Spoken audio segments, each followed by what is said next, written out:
Hello everyone, this is doctor Jeevesh Yadav. तो संहिता अध्ययन के सेकंड पार्ट का according to NCERT syllabus BMS second year का हम लोग लेक्चर देख रहे थे। सूत्र स्थान 25th चैप्टर चरक संहिता यज्ञपुरुषी अध्याय स्टार्ट करते हैं। तो आज का जो लेक्चर है वो तो यहाँ पे आपका यज्ञपुरुषी मतलब क्या होता है, जिससे पुरुष उत्पन्न होता है उसे अपन क्या कहते हैं, यज्ञपुरुषी कहते हैं।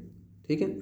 और जो संभाषा परिषद है वो क्या है आपका, यहाँ पे संभाषा परिषद का जो वर्णन है वो आपको देखने को मिलते हैं, जहाँ पे पुरुष यानी कि राशि पुरुष तथा रोगों की उत्पत्ति के संदर्भ में संभाषा हुई है। ठीक है। तो संभाषा मतलब सेमिनार हुआ था, ठीक है, किसके विषय में, पुरुष यानी कि राशि पुरुष तथा रोगों के संदर्भ में।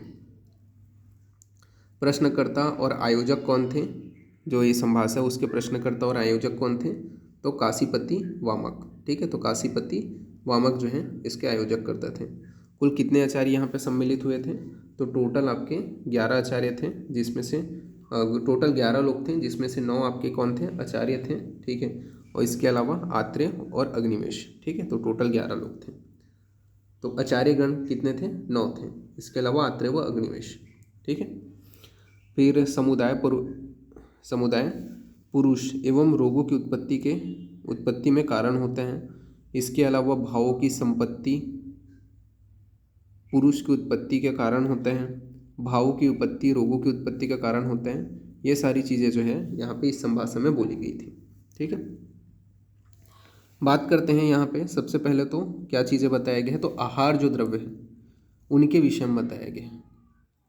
तो आहार द्रव्य के विषय में बात करें तो प्रयोग भेद से जो आहार द्रव्य होते हैं, मतलब अगर आहार द्रव्य को अपन अलग अलग क्लासिफाइड करते हैं, जैसे कि अर्थ भेद के आधार पर अपन बात करें तो अर्थ भेद के आधार पर अगर आहार द्रव्य पूछा जाए तो एक है। अर्थ भेद के आधार पर कितना है, एक है, अर्थात आहार। ठीक है। जिसे अपन आहारत्व भी बोलते हैं। आहार्य का अर्थ क्या होता है, आहार एक ही होता है ऐसे करके। ठीक है। तो अर्थ भेद के आधार पर पूछा जाए आहार का टाइप तो एक है। जब योनि भेद के आधार पे आपको आहार का टाइप पूछा जाए तो आपके 2 हैं, स्थावर और जांगम। जब प्रभाव भेद के आधार पे आहार का टाइप पूछा जाए तो भी 2 हैं, हितकर और अहितकर। प्रयोग भेद के आधार पे जब आपका आहार का टाइप पूछा जाए, प्रयोग भेद के आधार पे, तो 4 प्रकार के हैं, पान, अनशन, भक्ष्य और लेह। तो पान, अनशन, भक्ष्य और लेह ये क्या है, प्रयोग भेद के आधार पे। रस भेद के आधार पे अपन बात करें तो आहार जो है वो 6 हैं। ठीक है। रस भेद के आधार पे कितने हैं, 6 हैं, मधुर, अम्ल, लवण, कटु, तिक्त, कसाय। ये क्या है, रस भेद के आधार पे जो है वो आपके आहार कितने हैं, 6 हैं, मधुर, अम्ल, लवण, कटु, तिक्त, कसाय। तो ये आपको याद रखना है। ओके। इसके बाद में आपका जो गुण है उसके विषय में बताया गया है। एक चीज़ जो यहाँ पे मैंने इंक्लूड नहीं किया है वो क्या है, जो बहुत इंपॉर्टेंट भी है, तो वो क्या है आपका, अच्छा यहाँ पे नीचे में है। ठीक है। अब यहाँ पे गुण के विषय में बात कर लेते हैं। तो आपके जो 20 गुरुवादी गुण हैं उसका वर्णन किया गया है। कौन से आपके 20 गुरुवादी गुण हैं, तो गुरु, लघु, स्निग्ध, रुक्ष, मंद, तीक्ष्ण, स्थिर, सर, मृदु, कठिन, विशद, पिच्छिल, संलक्षण, खर, सूक्ष्म, स्थूल, सांद्र, द्रव्य। ये जो 20 हैं ये आपके क्या है, गुरुवादी गुण के अंतर्गत आते हैं। तो ये आपको ध्यान में रखना है। फिर इसके आते हैं भोज्य तथा श्रेष्ठ और अश्रेष्ठ जो अहितकर जो आहार हैं उसके विषय में बताया गया है। तो हितकर और अहितकर के अंतर्गत बताया गया है। ठीक है। इसको आपको याद रखना है। तो हितकर के अंतर्गत जैसे कि अपन बात करें तो कंद के विषय में बात करें तो कंद में आपका श्रेष्ठ जो है वो अदरक का कंद है, और अश्रेष्ठ कर या अहितकर जो है वो आपका आलू का जो कंद है उसको अहितकर बताया गया है। तो श्रेष्ठ जो कंद है उसके अंतर्गत आपका क्या है, अदरक का कंद, और अहितकर के अंतर्गत आलू का कंद बताया गया है। इसी प्रकार इक्षु विकार में, तो इक्षु विकार में जो श्रेष्ठ है वो शर्करा जो बनता है वो श्रेष्ठ है, जबकि जो राबा होता है, ठीक है, राबा जो बनता है वो अहितकर होता है। इक्षु मतलब गन्ने से जो बनने वाले प्रोडक्ट है उसमें शक्कर जो बनता है वो श्रेष्ठ होता है, जबकि उसका रावा जो होता है वो अहितकर होता है। इसी प्रकार फल में मुनक्का श्रेष्ठ होता है, अश्रेष्ठ कर बहड़ा को बताया गया। इसी प्रकार दाल में जो श्रेष्ठ होता है वो मूंग का दाल होता है, और अश्रेष्ठ कर जो है वो आपका उड़द के दाल को बताया गया। तो ये आपको ध्यान में रखना है। ओके। फिर कुल श्रेष्ठ भाव के विषय में बात करते हैं जो आपके आग्रेय द्रव्य कहलाते हैं। तो पूछा जाता है कि आग्रेय द्रव्यों की संख्या कितनी बताई गई है। तो आग्रेय जो द्रव्य हैं वो कितने हैं, 152 बताए हैं। कितने बताए हैं, 152 यहाँ पे आपका बताया गया। आग्नेय द्रव्यों की जो संख्या है वो कितनी है, 152 बताई गई है। तो ये आपको ध्यान में रखना है, एग्जाम में ये क्वेश्चन पूछा जा सकते हैं कि आग्नेय द्रव्यों की संख्या कितनी बताई गई है, तो 152 बताई गई है आचार्य चरक के अनुसार। अब इनसे एमसीक्यू बनने के चांसेस हैं, ठीक है। तो 150 आग्नेय जो द्रव्य हैं उनसे क्वेश्चन बन सकता है, और पीजी में तो बनता ही बनता है, ठीक है। तो यहाँ पे मैंने तो बहुत लंबा हो जाएगा लेक्चर, ऐसा करके मैंने प्लॉट नहीं किए हैं, बट मैं एक बार समरी में जल्दी जल्दी नाम ले देता हूँ, ठीक है, ताकि आप लोगों को पता रहे, ठीक है, और जब आप पढ़ो तो आपको ध्यान में रहे। तो यहाँ पे मैंने प्लॉट तो नहीं किया, बट मेरे को जो जो चीज़ें याद हैं मैं आप यहाँ पे बता रहा हूँ। जैसे कि अन्न के लिए क्या बोला गया है, वृत्तिकरणा। उदकम के लिए क्या बोला गया है, आश्वासकरणम, ठीक है। जल के लिए क्या बोला है, स्तंभियानाम। वायु के लिए बोला गया है प्राण संज्ञा प्रदान हेतुनाम। अग्नि के लिए बोला गया है कि आम स्तंभ शीत शूलोद्वेपन प्रस्मनानाम। सुरा के लिए बोला गया है श्रम हराणाम। मध्य के लिए बोला गया है सौम्य सौम्य नस्य जनानाम। इसी प्रकार मांस के लिए बोला गया है व्रीहण्यानाम। रस के लिए बोला गया है तर्पणीयानाम। क्षीर के लिए बोला गया है जीविनियानाम। कुटकुटों के लिए बोला गया है बल्यानाम। नक्ररेतस के लिए बोला गया है व्रीहण्यानाम। लवण के लिए बोला गया है अन्न द्रव्य रुचिकराणाम। तिंदुक के लिए बोला गया है अन्न द्रव्य अरुचिकराणाम।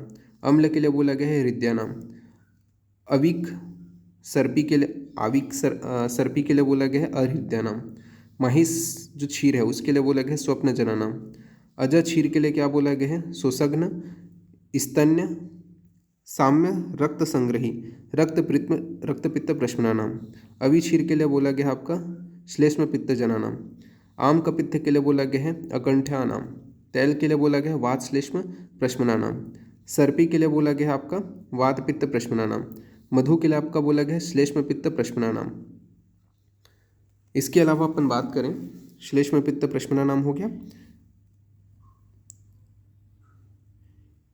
किसके लिए बोला गया था, ये मधु के लिए बोला गया था। फिर मध्योक्षेपक के लिए धी धृति स्मृति नाशकम। जम्बू के लिए वात जनानाम। इच्छु के लिए मूत्र जनानाम। ऐसा करके आपका पूरा दिया गया है, ठीक है। अगर मैं इसको थोड़ा सा एक बार आप खुद से पढ़ लेना, ठीक है, क्योंकि यहाँ पे मैं प्लॉट नहीं किया हूँ तो आपको भी थोड़ा समझ में नहीं आएगा। तो बट जो जो थोड़े इंपॉर्टेंट थे उसको मैंने यहाँ पे बता दिए। फिर बात करते हैं मधु जो होते हैं। मधु क्या करते हैं, तो कफ तथा पित्त का नाश करने का काम करते हैं। घृत जो होता है वो वात पित्त का नाश करने का काम करते हैं। तैल जो होता है वो वात कफ का नाश करने का काम करता है। तो मधु कफ पित्त का नाश करने का काम करेगा। घृत वात पित्त का नाश करने का काम करेगा। तैल वात कफ का नाश करने का काम करेगा, वात कफ का शामक होगा।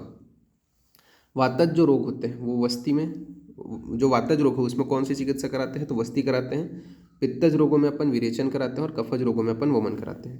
तो 152 ये इस नोट्स का पासवर्ड रहेगा, ठीक है। 152 ही आपको टाइप करना है, तो ये PDF आपको ओपन हो जाएगा।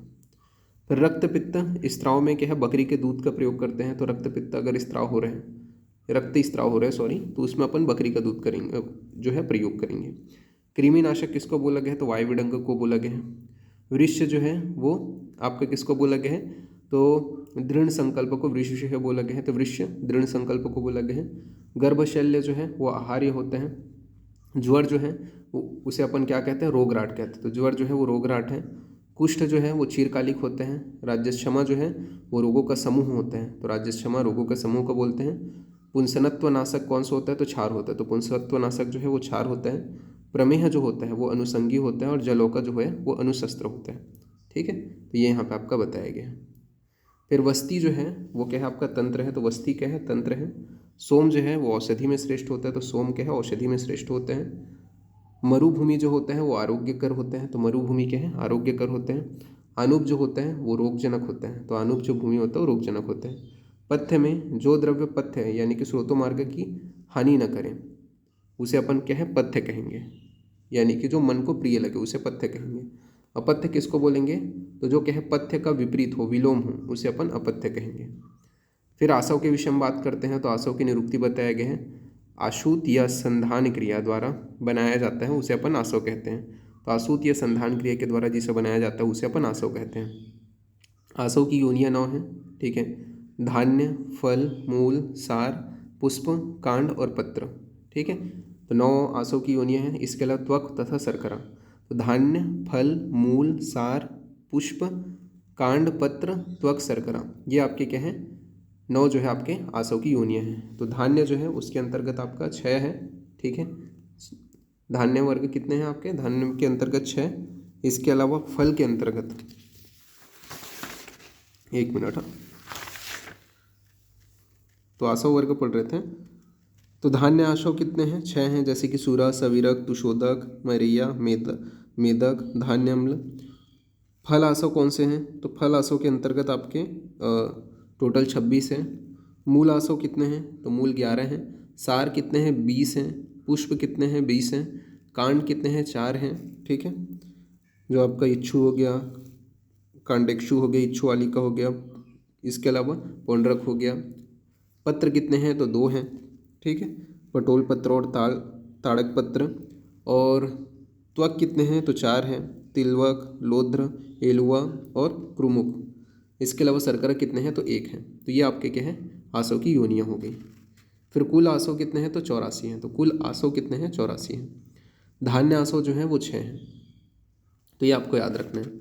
सूरा किसको बोलते हैं, तो शाली को बोला गया है, ठीक है। सवीरा, जौ, भूसी रहित जो होते हैं, मतलब जो धान्य आसव हैं, ठीक है, वो जो है आपके 6 बताए गए हैं, तो उसका ही नाम यहाँ पे आपका बताया गया है। सूरा, सवीरक, ठीक है, तुषोदक, मरैया, मेदक, इसके अलावा धान्य अम्ल, ठीक है। तो जो जो सूरा होता है उसको किसको बोलते हैं, तो साली को सूरा बोलते हैं, ठीक है। साली जो है उसे सूरा बोलते हैं। इसके अलावा आपका सवीरा किसको बोलते हैं, तो जौ जो भूसी रहित होता है उसे अपन सवीरा कहते हैं। तो जो जौ भूसी रहित होता है उसे अपन सवीरा कहते हैं। तुषोदक किसको बोलते हैं, तो जो जौ भूसी के साथ रहता है उसे अपन तुषोदक कहते हैं। मैरिय किसको बोलते हैं, तो सूरा का पुनः संधान करके मैरिय का निर्माण किया जाता है। मेदक किसको बोलते हैं, तो सूरा के नीचे का जो गाढ़ा भाग होता है उसे अपन मेदक कहते हैं। तथा धान्य अम्ल किसको बोला जाता है, तो कांजी का कोदो से बना हुआ जो भाग होता है उसे धान्य अम्ल कहा जाता है। तो इस प्रकार से ये जो चीज़ है वो यहाँ पे आपका बताया गया है, तो इसको आपको ध्यान रखना है। तो इस प्रकार से यहाँ पे ये जो चैप्टर है वो यहाँ पे आपका फिनिश होता है। नेक्स्ट क्लास में इसके आगे का कंटिन्यूशन करेंगे। ओके, ठीक है, तो फिर थैंक यू क्लास।